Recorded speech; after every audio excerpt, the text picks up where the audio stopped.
I get asked about them all the time. What do I like about them so much? One, they look cool. Two, they're made for a trailer, so they're fully encapsulated. You can pull products in and out. Any type of product that spills down, it dribbles inside the shelf. I got one here that I've been using for a long time, and you can see inside here, it's just full of stuff, and I don't care because it's fully enclosed. You don't even see it.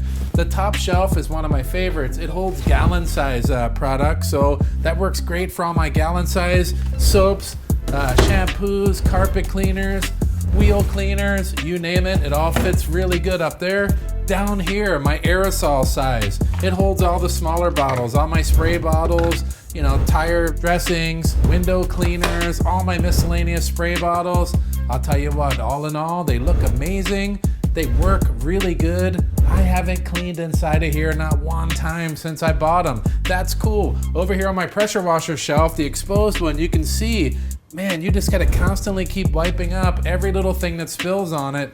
I don't feel like doing that. All right, that's it. Check those out. They're awesome.